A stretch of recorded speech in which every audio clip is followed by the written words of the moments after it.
Olá, pessoal, boa tarde, sejam bem-vindos, bem-vindas e bem-vindas. É com um prazer imenso que eu abro essa tarde de palestra aqui com vocês hoje, trazendo um pouco desse tema da sustentabilidade pós-Covid. Bem, eu acho que eu não preciso falar que todo mundo está vivendo um pouco disso na pele. A gente está passando talvez um dos momentos mais utópicos e distópicos da história da humanidade. A gente começou o ano cheio de planos, de promessas, e de uma hora para outra nossa vida foi virada de cabeça para baixo, e até hoje parece que a gente não sabe muito bem para onde que a gente vai, o que está acontecendo, o que vai ser daqui para frente. Mas eu vou me arriscar a fazer aqui hoje com vocês algumas previsões do que eu acho que pode vir a acontecer com a moda depois desse momento que a gente está passando agora. Mas primeiro eu acho que vale um pouco a gente chegar um pouquinho mais atrás, olhar um pouquinho para o passado e entender de onde que a gente está vindo. Afinal de contas, para a gente olhar para o futuro, a gente precisa combinar um pouco do que a gente está vivendo agora e combinar com aprendizados que a gente tem daquele lugar de onde a gente está vindo. E aí, eu acho que não tem como eu começar sem comentar com vocês sobre o meu primeiro livro, que se chama A Moda Imita a Vida, e que ele começou a ser escrito exatamente há 10 anos atrás. Há 10 anos atrás, a moda vivia o seu auge. A gente estava no momento de globalização do mundo, da moda, e a gente via ela se espalhar e fazer parte de todos os lugares. A gente viu a moda tomando espaço na televisão, na música, nos festivais, e todo mundo queria, de alguma forma, tirar uma provinha, tirar uma casquinha dela. E a gente, além de séries, novelas, videoclipes, a gente viu a moda e parar em carros, em eletrodomésticos, em papel higiênico, em decoração e mais uma série de outros produtos que receberam a assinatura de criadores, de marcas, representando aquele momento onde o desejo de moda era muito latente e as pessoas tinham muita vontade de fazer parte disso. Não à toa, esse momento é uma decorrência da revolução digital que a gente viveu, que com a internet, depois com os smartphones, modificou totalmente a forma como a gente se relaciona, como a gente se comunica e principalmente a forma como a gente fazia moda. Então, pensar que durante algum tempo, no início, sei lá, dos anos 2000, criar uma coleção era viajar, frequentar um monte de loja, entrar na cabine, fotografar aquelas peças, e de alguma forma reproduzir aquelas tendências. Era assim que muitas marcas ou muitas pessoas funcionavam.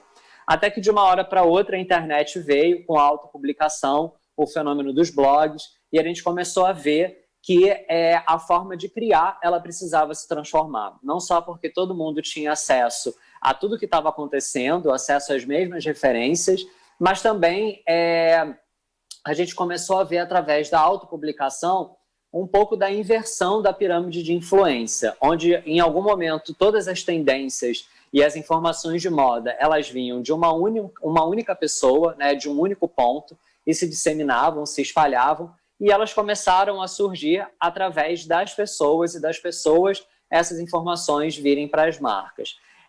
E foi muito emblemático nesse momento, quando a gente começou a ver os jornalistas e os blogueiros viajarem, irem para as semanas de moda, não somente para ver os desfiles, né, ou as apresentações de tendência, mas também ver quem ia assistir às semanas de moda e fotografar as pessoas que estavam ali como espectadores, mas que na última linha eram as pessoas que estavam incentivando e que estavam inspirando as criações, né, das marcas e dos criativos naquele momento. Né? Foi quando começou a surgir não só os blogs, mas também o fenômeno do street style. E a gente viu durante esse momento também surgirem as denúncias de cópias, de falsificações, de reproduções, e a gente começou pela primeira vez a sentir a moda sendo um pouco questionada na sua ética, na sua forma de fazer. E não muito pouco tempo depois, a gente começou a ter notícias sobre o trabalho escravo na moda, sobre uma produção feita de forma não tão legal, sobre poluição de rios, sobre desabamento, né, de alguns prédios, de alguns lugares onde pessoas trabalhavam em condições muito precárias. E a gente começou a ver a moda ser questionada. Né? Esse fenômeno da moda que durante muito tempo foi muito admirado, que foi muito desejado, ele pela primeira vez começar a ser questionado pelas pessoas. E nesse momento eu também comecei a questionar muito do que eu fazia, muitas das minhas atitudes e principalmente o meio que eu estava. Nesse momento eu fazia parte de uma grande marca de moda do Rio, que seguia o calendário tradicional da moda, funcionava, né, como grande parte das outras marcas, seguindo o varejo, a forma de produção, e aquilo de alguma forma já não estava fazendo mais muito sentido para mim. Nesse momento a gente começou a ver não só as pessoas questionarem a moda, mas muitas pessoas também se desiludirem com a moda. E começarem a abandonar e deixar as marcas. Então a gente viu grandes diretores criativos de marca não só saindo das marcas que estavam e migrando para outras marcas, mas também efetivamente deixando o mercado, assumindo outras áreas, outras posições. E em meio a tudo isso, o mercado de moda ele começou a se transformar. Enquanto o mundo também se transformava, a revolução digital e a tecnologia, ela trazia a necessidade de reinventar não só a forma de fazer moda, mas a necessidade da gente reinventar a forma como a gente estava estudando, trabalhando, a economia, a alimentação, a arte, o entretenimento, uma série de outras coisas. Mas mesmo assim, a gente ainda estava muito preso ao passado, muito preso às histórias do passado. E eu gosto muito de uma autora, Chimamanda, que ela fala sobre o perigo da história única. E a gente estava, durante esse período, vivendo um pouco desse feitiço, né, de acreditar que só existia uma única forma de fazer moda, uma única forma de estar no mundo.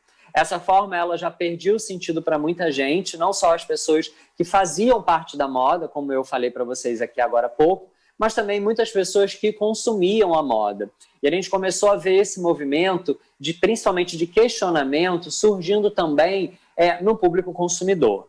Esse movimento ele passou a ser cada vez mais estimulado pela mídia e por alguns movimentos que surgiram. O Fashion Revolution talvez seja o mais emblemático deles, que começou a questionar, no primeiro momento, quem fez a sua roupa, né? Estimular as pessoas a perguntarem de onde aquelas roupas vieram, como que elas foram feitas. Até mais recentemente, esse movimento começar a questionar a matéria-prima, a comunicação e uma série de outras coisas. Mas naquele momento elas estavam muito preocupadas com como aquelas roupas estavam sendo feitas e de onde aquelas roupas estavam vindo.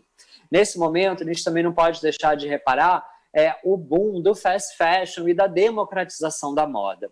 Ao mesmo tempo que alguns consumidores passaram a se tornar mais exigentes e mais criteriosos, outros estavam começando pela primeira vez a conseguir ter acesso a um produto de moda, um produto assinado por uma grande marca, graças a toda a transformação e as mudanças que sofreram nas lojas de departamento, né, principalmente nas marcas de fast fashion. E esse era o mundo, mais ou menos, há uns 10 anos atrás. Todas essas coisas elas aconteciam ao mesmo tempo, de forma simultânea, porque cada um de nós e cada marca vive um momento diferente, né, no mundo, um momento diferente de expansão de consciência.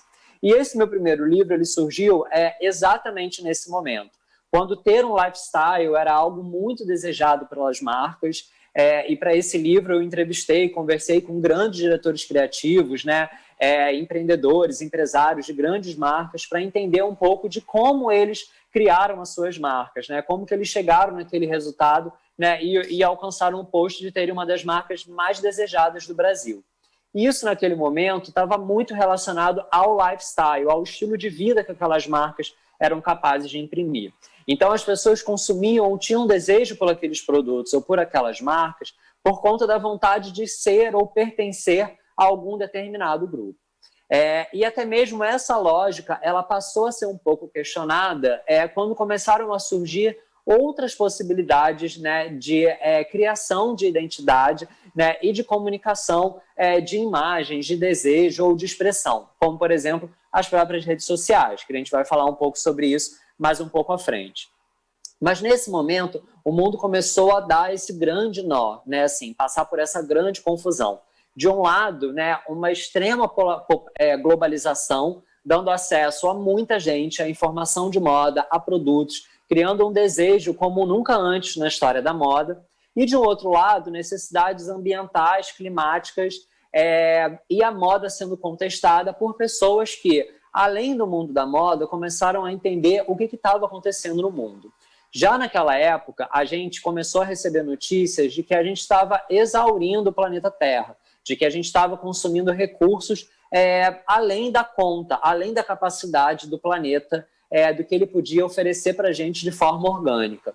Quem parou para fazer essa conta e comprovou isso foi a Global Footprint Network, uma empresa da Califórnia, que na década de 80 parou para fazer essa relação, né, e observar o quanto que a atividade industrial, né, o nosso consumo, demandava de recursos naturais no mundo e o quanto a terra era capaz de produzir, de fornecer para a gente de forma orgânica, de forma natural.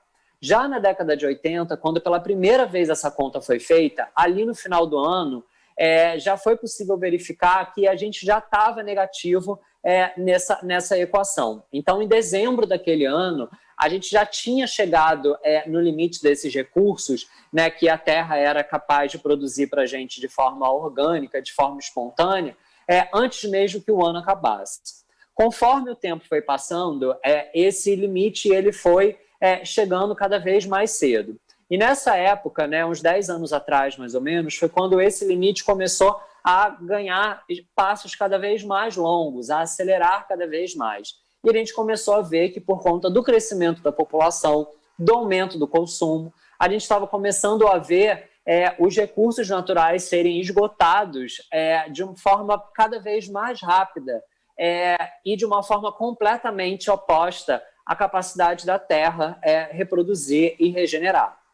Para vocês terem uma ideia, no ano passado a gente chegou nesse limite no meio do ano.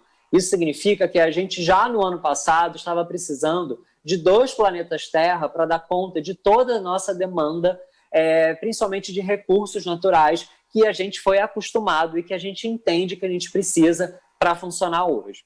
E, obviamente, que isso não daria certo. Então, juntando um pouco de todas essas coisas, a gente começou a viver e ver uma série de crises explodirem no mundo. Não só crises econômicas, como a gente viveu algumas, né, desses 10 anos para cá, mas também crises emocionais, crises espirituais, crises ambientais, crises de relacionamento. E eu costumo dizer que hoje está cada vez mais claro de que essa crise econômica que a gente vive, já muito antes da pandemia, e é isso que eu estou querendo mostrar para vocês, ela é um resultado, né, da confluência de todas essas outras crises que a gente vinha vivendo. E eu comecei a investigar muito, principalmente depois que eu lancei esse livro e que eu comecei a ver todos esses movimentos acontecerem no mundo, o motivo disso está acontecendo, né? Por que a gente se perdeu desse jeito? Ou por que a gente estava indo para esse lugar? Depois de uma prosperidade muito grande, de um otimismo muito grande, e durante muito tempo, né, principalmente eu acho que na nossa infância, né, a gente acreditava que o futuro seria algo legal, algo brilhante. A gente foi chegando cada vez mais perto do nosso futuro, ou daquilo que a gente reconhecia como futuro, e a gente começou a ver que esse futuro ele é repleto de crises, de catástrofe e de coisas não tão legais. E toda essa investigação ela me levou a escrever o meu segundo livro, que foi o Moda com Propósito, que eu lancei há 4 anos atrás. Há 4 anos atrás, quando eu escrevi esse livro, né, e de alguma forma cunhei esse termo, Moda com Propósito, eu comecei a investigar e a entender que alguma coisa de muito importante tinha se perdido na indústria da moda. Se a gente parar para pensar para que a moda existe, eu acho que a gente pode relacionar a uma série de coisas, como, por exemplo, expressão, comunicação, integração, proteção. A gente poderia enumerar aqui diversas coisas, né, que falam sobre a funcionalidade, né, o poder, a necessidade da moda. E eu costumo resumir todas essas coisas a uma única palavra, que é serviço. Para mim, esse é o propósito da moda. É o propósito de servir aos sonhos e à vida das pessoas. Mas nesse momento anterior ao lançamento desse meu livro, eu acho que motivado por toda essa vontade de crescimento, de agilidade, de volume, a gente acabou perdendo um pouco desse propósito e dessa capacidade da moda de servir as pessoas, e aquilo que durante muito tempo foi tido como algo muito legal e desejado, começou a ser algo supostamente criticado porque acabou perdendo o seu propósito original. E muitas vezes a moda ela passou a ser reduzida somente a roupas, né? Roupas que a gente muitas vezes nem estava precisando. E o mercado começou a lutar para vender cada vez mais essas roupas. A gente começou a ver cada vez menos diferenciação em busca de um conforto, de uma segurança. Passou a circular uma ideia de que a gente, para vender, a gente precisava ter aquilo que a marca do lado estava vendendo, ou que a gente estava vendo nas revistas, na comunicação, nas novelas, e as marcas começaram a se pasteurizar muito, se uniformizar muito, causando cada vez menos desejo em consumidores e também nas pessoas que fazem a moda. A gente continua a ver muita gente migrando para as outras áreas, de alguma forma esse desejo pela moda sendo um pouco resumido, da mesma forma que muitas confusões continuaram acontecendo no mundo. E nesse meu livro, Moda com Propósito, eu entrevistei e conversei com uma série de pessoas que estavam vivendo já essa nova moda, entendendo de alguma forma que era preciso encontrar novos caminhos, mais respeitosos para a natureza, mais respeitosos para as pessoas.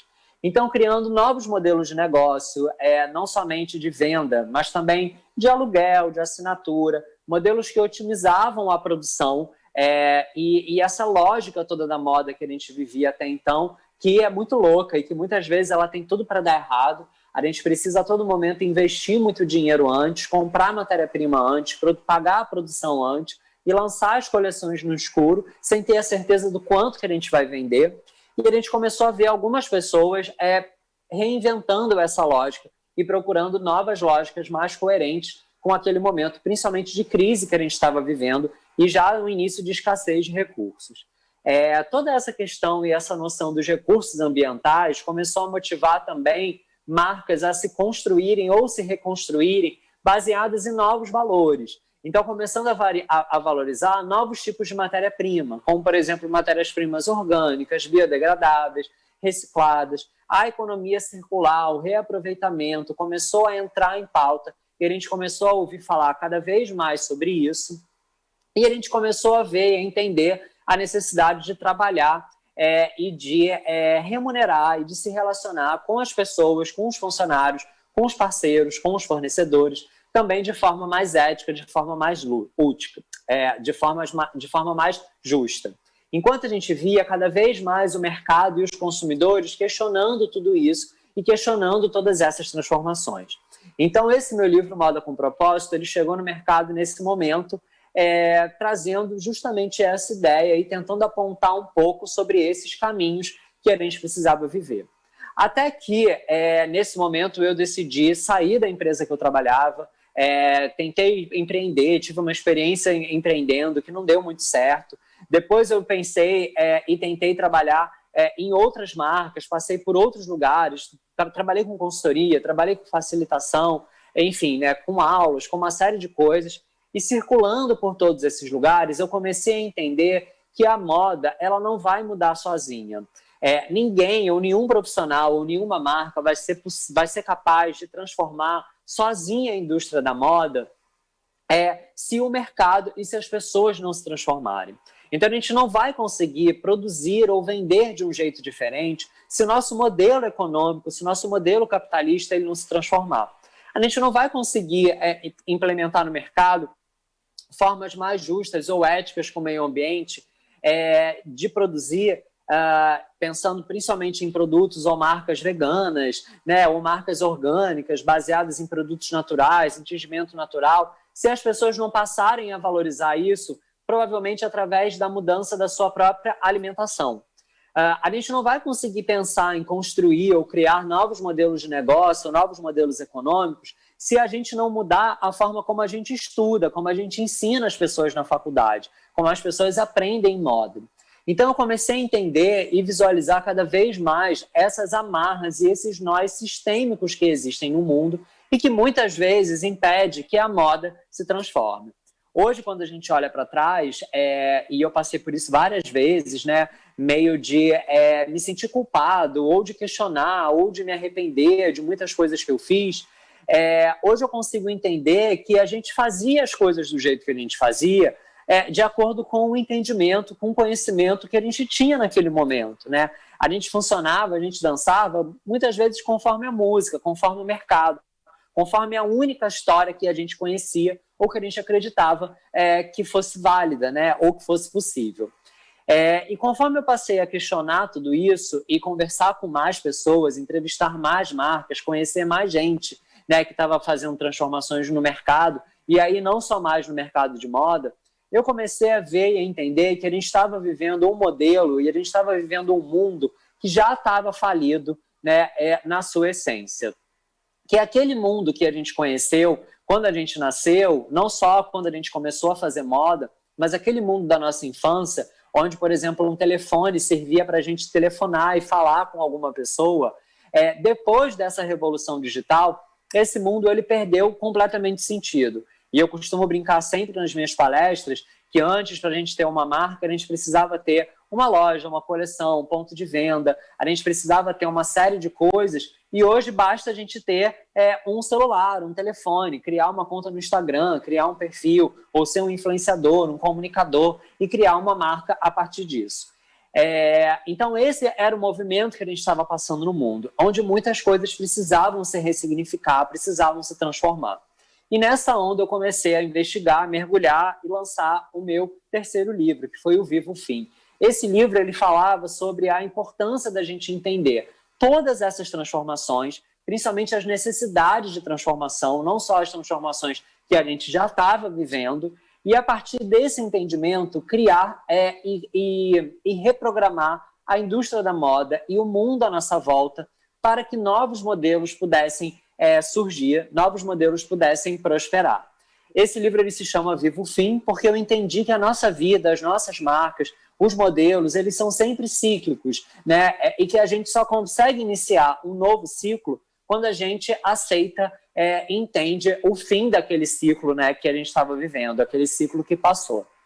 E eu acho que grande parte da crise que a gente estava vivendo no mundo, antes já do Covid, né, e que desencadeava todas essas crises que eu falei para vocês, tem a ver com a gente não aceitar o fim de muitas coisas, né? Não aceitar o fim dos modelos, o fim dos processos, o fim da lógica, né? O fim dos formatos, e não conseguir, assim, criar novas histórias. Muitas vezes também por conta de muitas amarras, como eu falei para vocês, né, de formatos, né, de processos que já existiam. Então, eu não estou querendo dizer aqui também que era somente falta de vontade. Eu reconheço e tentei fazer essa transição em algumas empresas, passei por essa experiência, vi o quanto é desafiador, né, o quanto muitas vezes as pessoas, o mercado, os consumidores também não estão prontos. Então, a gente não pode generalizar tudo, mas eu acho que é muito sintomático, né? E é muito fácil a gente perceber e a gente entender isso. Eu acho que basta olhar para a vida de cada um de vocês, né? Se vocês fizerem uma reflexão do que estava acontecendo com vocês antes da pandemia, sem querer generalizar, mas eu acredito que muitos de vocês já estivessem sentindo que algumas coisas na vida já não estavam lá tão bem encaixadas, né? Já não estavam tão mais satisfatórias. E a gente já vinha ouvindo muitas pessoas reclamando da quantidade de trabalho, né? da crise financeira, da mudança do comportamento do consumidor, enfim, de uma série de transformações que já estavam acontecendo no mercado. E aí o ano virou 2020 e a gente, né, começou a viver, né, essa grande confusão, né, chamada de pandemia, que é o que a gente está vivendo hoje. E logo que a pandemia começou, e eu vi muita gente começar a querer especular, pensar ou entender para onde que o mundo estava indo, né, ou como seria a vida pós-Covid, como é que seria a moda pós-Covid, o consumo pós-Covid. Muita gente começou a me procurar e de alguma forma relacionar os meus livros, e por isso que eu estou contando sobre eles para vocês, relacionar esses livros a isso tudo que está acontecendo no mundo. Eu comecei a escutar muitas pessoas perguntando, né, como é que de alguma forma eu tinha previsto, eu tinha adivinhado, né, isso que a gente está passando hoje. Né? O meu próprio último livro, né, penúltimo livro, né, o Viva o Fim, ele falava sobre esse fim do mundo e sobre esse imperativo da mudança, sobre essa necessidade da gente mudar tudo à nossa forma, à nossa volta. E essa é a forma como a gente está sendo obrigado a viver hoje, né? Enfim, a querer mudar, transformar todas as coisas que estão ao nosso redor. E aí eu comecei a pensar e a refletir também, né? Nossa, como é que eu fui capaz de adivinhar isso, né? Como é que eu fui capaz de escrever essas coisas? E, obviamente, eu cheguei à conclusão de que eu não estava adivinhando, eu não estava prevendo nada. Quando eu escrevi esses 3 livros, né, antes, né, de 2020, o meu olhar e os meus pés eles estavam muito fincados no presente. Eu, de alguma forma, funcionei ali como uma certa antena de coisas que eu estava entendendo que já não tinham mais sentido, identificando novos movimentos e novas pessoas que estavam fazendo coisas que eu estava entendendo que tinham mais sentido, né, diante da necessidade que a gente estava vivendo no mundo. E a partir desse momento, eu comecei a ressignificar muito e a reinterpretar muito esse papel de prever coisas, de prever o futuro, né, de prever tendências, ou até mesmo de fazer apostas. Muitas das nossas apostas sempre foram feitas com um desejo ou uma tentativa de prever o futuro. E eu acho também que um dos motivos da gente ter chegado a essa grande confusão que a gente está vivendo hoje, e como vocês estão vendo, né, não foi só um único motivo, né, não é só a pandemia, né, são todas essas coisas que a gente já estava vivendo antes. Todas essas coisas elas estavam querendo mostrar para a gente que a gente precisava reinventar, que a gente precisava ressignificar aquilo que a gente estava vivendo. Mas a gente sempre estava, ou muitas vezes, né, com um olhar para o futuro, tentando prever e imaginar coisas que poderiam vir a acontecer. E hoje, quando a gente começa a ver o início da pandemia e as previsões de futuro que começaram a surgir, como, por exemplo, de que a gente passaria a viver de trabalho remoto, ou que a gente passaria por uma digitalização, ou que a moda seria mais sustentável, ou que o consumo iria ser reduzido, né? As pessoas iriam, né, mudar completamente a sua consciência em relação a tudo e tal. Essas coisas, elas vinham de um desejo de futuro e não de uma necessidade de mudança de presente. E hoje eu vejo que muitas dessas tendências que estão sendo apontadas para esse novo mundo, para esse novo futuro, essas tendências elas têm a ver com coisas que a gente não conseguiu resolver bem no passado. Então, a sustentabilidade, o trabalho remoto, o e-commerce, isso já fazia parte da vida de muita gente, de muitas marcas. Já mesmo antes da pandemia, muitas marcas já existiam somente no mundo online. Eu, no ambiente acadêmico, eu dava aula para muitas pessoas, né, que diziam que não queriam ter loja física, que estavam criando, planejando marcas, mas que não tinham vontade de ter mais loja, né, ou mesmo ter todo aquele volume de coleções, de produtos, né, como a gente era acostumado e como a gente acreditava antes que uma marca de moda precisava ser, né, ou precisava fazer. Então, esses movimentos, eles já surgiram antes da pandemia e eles já tinham sentido para muita gente. Só que a gente, em grande escala, a gente não estava olhando para isso. A gente estava olhando na contramão para um movimento, muitas vezes, de aceleração, de crescimento, de produzir cada vez mais, de querer cada vez mais. Em algum momento, algumas marcas começaram a entender mais essa relação da moda com a sustentabilidade e com essa necessidade de transformação no mundo. Mas também foram poucas as marcas que, antes da pandemia, conseguiram, de fato, se transformar, né? Conseguiram, de fato, fazer grandes transformações. E muitas que fizeram isso motivadas por essa visão de futuro, de que em algum momento a sustentabilidade poderia ser algo legal. Não, de fato, porque entenderam a sustentabilidade como uma necessidade ou um caminho verdadeiro, um caminho único para o futuro. Agora que a pandemia chegou, eu acho que está ficando mais claro para todo mundo que a sustentabilidade ela é o único caminho possível.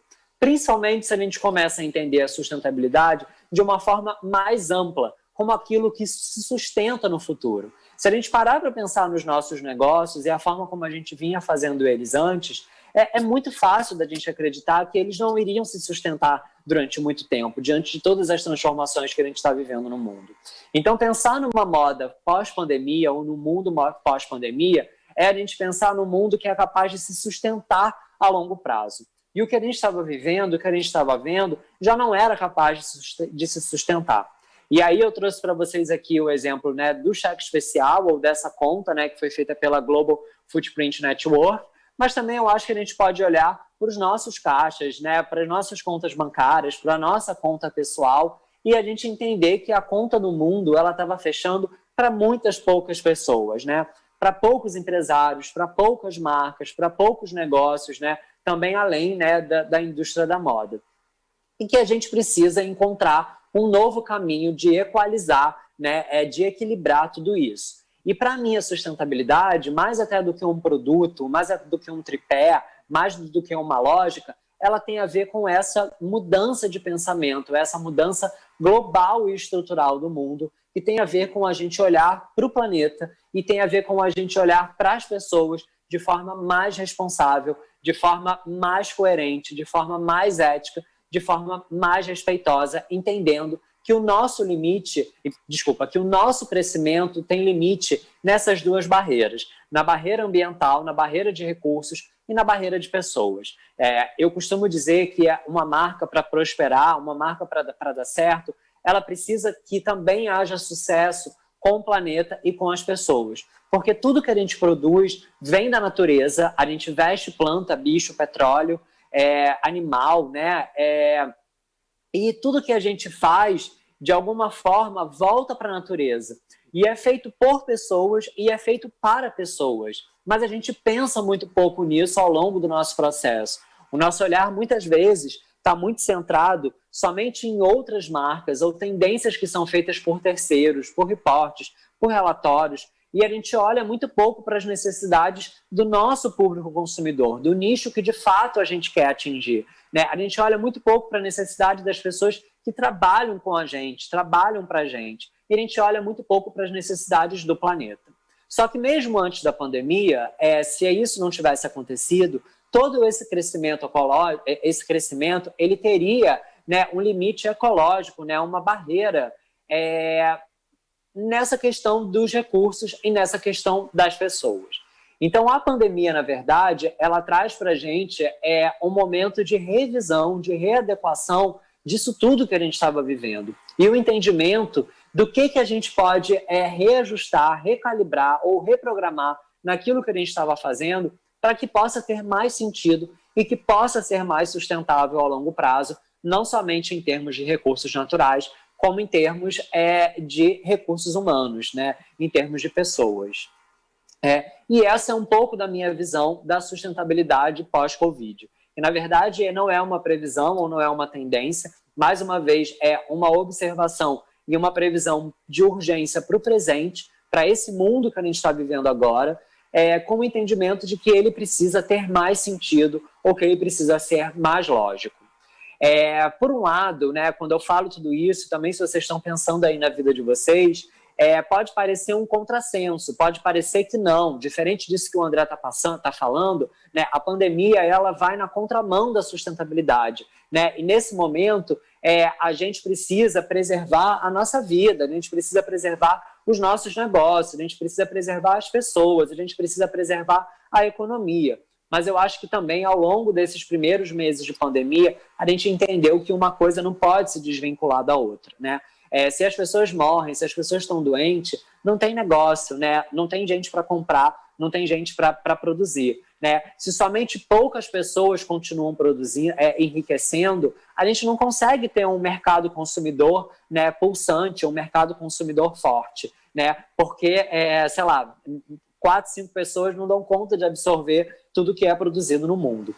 Então a gente precisa equilibrar, a gente precisa encontrar essas novas fórmulas. Quando a gente fala do comportamento do consumidor, no início da pandemia, houve para alguns uma crença de que o mercado iria se transformar, né, de que as pessoas iriam ficar mais sustentáveis, mais minimalistas, mais conscientes, até que a gente viu o varejo reabrindo, algumas marcas reabrindo e registrando, né, sucessos, recordes de venda e tal. E aí também a gente começou, né, a pensar, nossa, então isso é muito romântico, né? A gente não pode pensar então que as pessoas vão estar mais conscientes.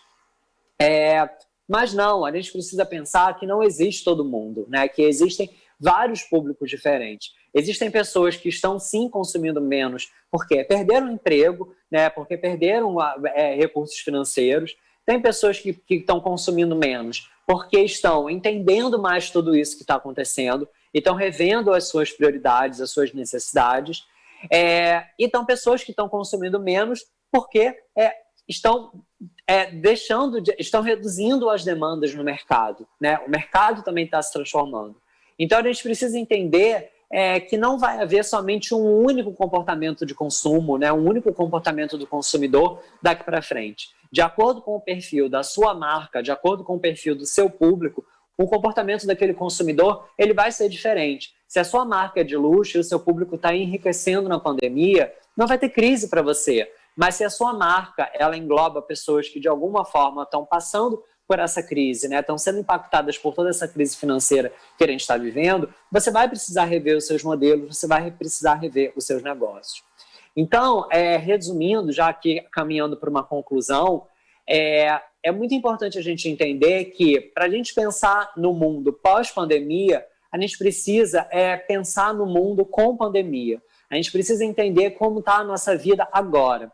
A gente precisa pensar como que o nosso público, como as pessoas que a gente se relaciona, e quando eu falo público, né, eu digo não só os consumidores, mas também os nossos parceiros, os nossos fornecedores, né, os nossos funcionários, né, quais são as necessidades dessas pessoas e como a gente pode criar algum tipo de modelo, algum tipo de processo que seja realmente mais próspero e mais positivo.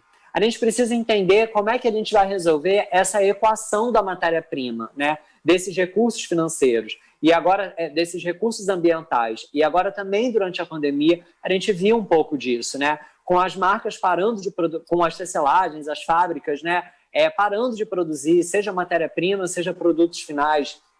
Muitas marcas foram obrigadas a encontrar dentro das suas próprias casas, dentro dos seus estoques, dentro daquilo que já tinham, das roupas que já estavam prontas, novas formas de fazer, novas formas de organizar, novas formas de produzir, de comunicar. Então, esse é o momento da gente olhar e da gente revisar, da gente procurar entender o que tem mais sentido para a gente, o que tem mais sentido para o mundo, o que tem mais sentido para o planeta, o que tem mais sentido para as pessoas. E como que a gente pode reorganizar isso, criando negócios que sejam mais sustentáveis, né, a longo prazo. E que sejam mais sustentáveis a longo prazo, mais financeiros também. E para isso a gente vai precisar encontrar uma nova lógica na própria forma de planejar, de produzir, né, e de ofertar a moda. Né? E hoje a gente já vê algumas marcas trabalhando com produtos feitos sob demanda, produtos feitos através de pedidos compartilhados, de assinatura, né? Novas formas que são mais inteligentes, que otimizam o caixa e que equilibram essa questão da produção, da oferta, da demanda, com o investimento financeiro e com a utilização de recursos naturais, né? E também de recursos humanos. Então, acho que a gente vai precisar encontrar e olhar para essas novas formas de fazer, para essas novas formas de organizar. Eu acho que não existe uma única regra, então seria frágil, né, e falso eu chegar aqui hoje apontando de fato para onde o mundo iria, porque a gente não sabe para onde o mundo está indo, a gente não sabe quanto tempo que a pandemia vai durar, como é que isso vai acontecer. A gente já está tendo notícias fora do Brasil de países que estão indo para a segunda onda, voltando para o lockdown, provavelmente para o varejo físico fechando novamente. Então, a gente não tem como ficar fazendo novamente grandes apostas, né, grandes previsões do futuro. A gente precisa encontrar e entender dia após dia como a gente vai resolver e como a gente vai viver essas equações, né, e dentro dessas restrições que a gente está vivendo hoje. O ser humano ele sempre foi muito pouco estimulado a viver no presente. Né? A gente, né, seja com videntes, com cartas, astrologia, né? A gente, de alguma forma, sempre está querendo encontrar uma forma mais segura, uma forma mais certeira, ou alguém que diga para a gente para onde que a gente tem que ir, o que a gente precisa fazer. E assim como nas empresas, a gente também busca muito consultores, né, futurólogos, analistas de tendências, pessoas que pensam e trabalham com isso, de alguma forma tentando que alguém diga para a gente, né, que alguém traga para a gente um caminho seguro, um caminho certeiro. Mas essa resposta, ela não vai vir de ninguém, ela não vai vir de fora, ela não vai vir de algo, né, que já aconteceu ou que pode ser reproduzido. Porque esse mundo que a gente vivia antes da pandemia, ele acabou de fato, a gente precisa aceitar e a gente precisa se despedir dele. A gente também não pode querer cair mais uma vez no erro de colocar para frente como tendência, né, ou como desejo de futuro, coisas que precisam acontecer e que precisam se transformar agora, que precisam se transformar hoje. A pandemia diferente do que possa parecer, né, ela não é contra a sustentabilidade. ela é a favor da sustentabilidade, porque a própria origem do coronavírus, né, já está comprovada que tem a ver com a nossa má relação com a natureza. E que se a gente não rever essa relação, se a gente não for capaz de criar novos formatos, novos processos, a gente vai criar daqui para frente novas pandemias, e a gente vai voltar novamente para esse lugar que a gente está vivendo agora, e eu acredito, né, que a grande maioria de vocês não deve estar muito confortável nisso. Então, a minha dica para o futuro, ou a minha tentativa de previsão para o futuro aqui, ou a minha mensagem para vocês de como vai ser o mundo pós-pandemia olhem para o presente, olhem para vocês, olhem para suas empresas, olhem para aquilo que vocês estão fazendo, para aquilo que tem mais sentido para vocês hoje e para o mundo. E assim vocês vão entender um pouco de como que vai ser a sustentabilidade e o futuro das marcas. Tá bom? Muito obrigado, espero que vocês tenham uma excelente tarde, né? Um excelente evento para todos vocês. Tchau!